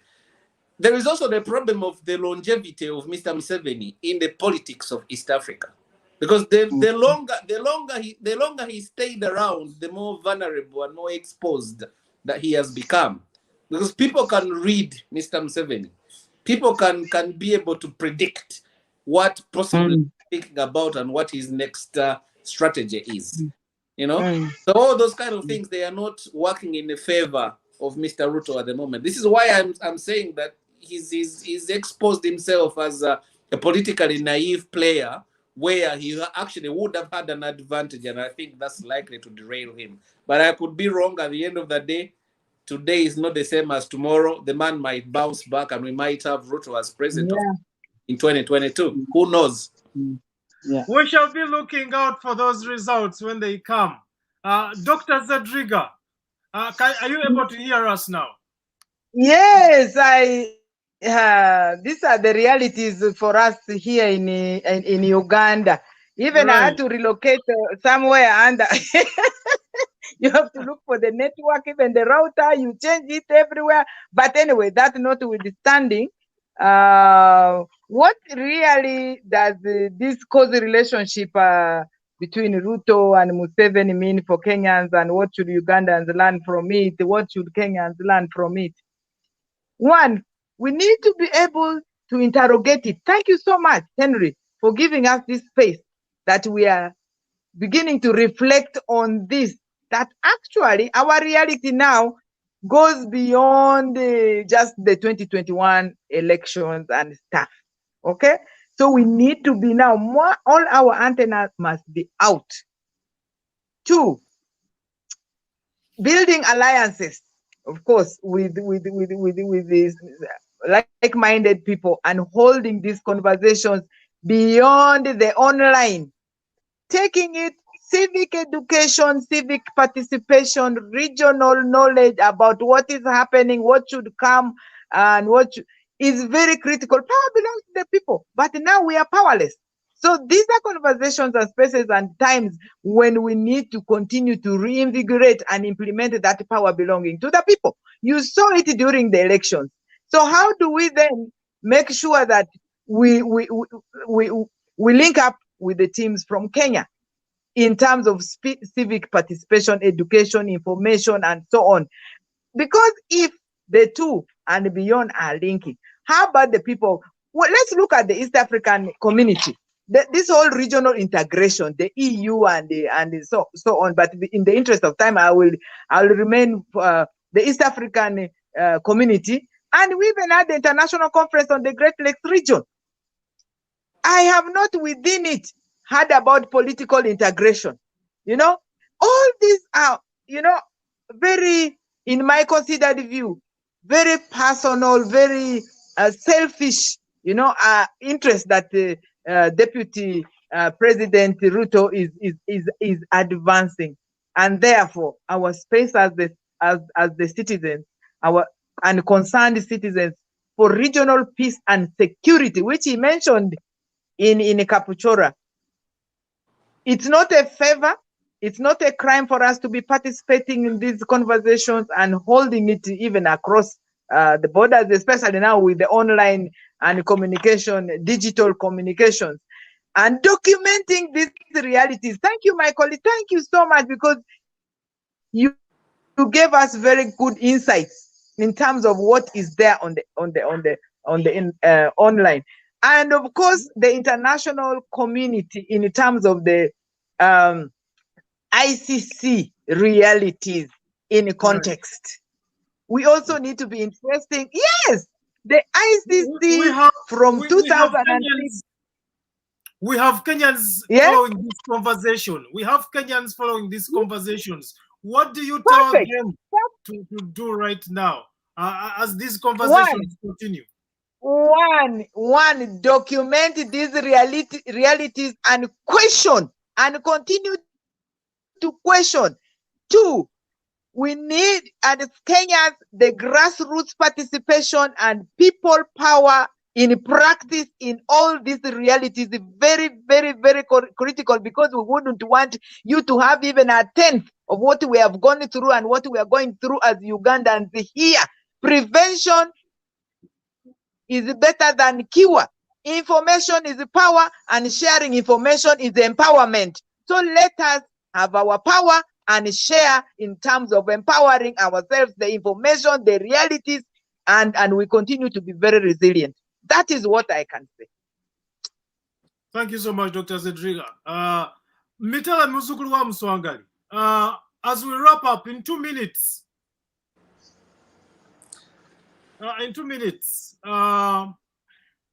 yeah, what are your thoughts as you wrap up this conversation? And also, why is it that no political leaders in Uganda have spoken about this conversation yet? You see? I really don't know. I mean, I cannot speak on behalf of the Ugandan political elite and why they have not taken up this matter with interest. I hope they will be interested. Maybe if they see some of the things we say here, they might become interested and begin, paying a little bit of critical attention, to examine what is really what is beneath, these alliances of convenience. You talked about the East African community. I am in favor of the East African community. I hold the East African passport. I proudly say that. I think there is every benefit of having, people have married people from Tanzania, from Zimbabwe, and I know people. I work with a lovely Kenyan girl who is a very good friend of mine. She's a brilliant. So there is every, now you are talking. there is every benefit of. I've got a very good friend of mine who is from Tanzania. We text each other. We talk about the problems of Mr. Museveni and how we compare, with our Uganda and Tanzania situation. Yeah. So there is that beauty of people interacting beyond our borders. That there's no question about that. But as Zedriga rightly points out, I don't think that people are interested in a political kind of military kind of union. I don't think that what the people of East Africa are looking for. The people of East Africa, they are looking at integration at a social and economic level. Yes. Not to surrender their political liberties, not to surrender their political systems and administrative structures. And for people in Kenya or elsewhere who are watching and following this would be my final piece of advice. The Kenyans, they should remember that they went through a rough period with President Arap Moi. And they know the sacrifices they paid to come out of that period. They know the sacrifices they paid. They know the adjustments they had to make to enable Mr. Moi to leave power so that the country can be able to go ahead. And I think some of us from your brothers from other mothers from the other end have always looked at you with pride. So you should be careful. You should be extremely careful not to allow your systems to degenerate into the one-man kind of one strong man systems that we have in Uganda. That's what our problem is, and that's what needs to be resisted. Dr. Zedriga, as you wrap up in 1 minute. Yes, to our brothers and sisters in Kenya, my fellow citizens in Uganda, and even those in Tanzania, we should not take our participation, civic participation, when there's a bit of space for you Kenyans, don't take it for granted. Guard it very jealously. Guard it and protect it. The constitutionalism, the recommendations of the Waki Commission report that you implemented, whereby your current president came to office as the president. You know what you sacrificed and what you went through. We have admired your courage. We have admired how your systems still work. Protect that. Do not take it for granted. Therefore, interest yourself in terms of the civic participation. It is not going to be a by the way. Let it be your duty and your commitment. that you owe to two categories of people: those who have perished and died, and those that are not yet born. You owe it in trust. Protect that space and the participation. Do not take it for granted. To those in Tanzania, we empathize with you. It's even said that together we stand, and divided we fall. You have seen how the positioning is in the interest of an individual or two individuals to the detriment of the majority of the citizens. Please, let us not keep quiet. Let us not cover ourselves with blankets. There is no time for sleeping right now. There is a time to be on our feet. There is a time to ensure that the participation, what is reflected in the elections, is the aspiration of the citizens of Kenya. And we from Uganda will be very proud if that is delivered. And if there's anything else we can do, especially spaces like this, please do not hesitate to come to us. Because when your neighbor's house is on fire, do not fold your hands, because that fire may cross to you. Let us make sure this fire, first of all, is prevented. It has already been paid by the lives and the blood of the many who died. We do not want it to be repeated. And do not take this security, peace and security, civic space, civic participation, which you people have implemented progressively. The constitutionalism you have implemented progressively. After the Working Commission report, do not take it for granted. Please protect it. Thank you. Thank you so much for joining us. This is the State of the Nation. This conversation will be coming back. It is an ongoing conversation. Please proceed. Kenyans, thank you so much. The Kenyans in Thank Nairobi, you. or wherever you are, we welcome you to this State of the Nation dialogue. We have conversations that are pertaining to political situations in Uganda, but because we are in the region together and people are talking integration, we thought that it would be important for us to discuss Ruto's relationship. The Kenyans, we urge you to hold on to your democracy that you have, to dismiss any tendencies of dictatorship within your country, to ensure that you dismiss any kind of one-man rule in your country. So we hope that you will do the right decision. But at the end of the day, thank you so much for joining us. This is the State of the Nation. This is the State of the Nation. Rifa Mwanga. We are deliberate, we are reasonable, we are uncensored. The State of the Nation with Henry SSALI.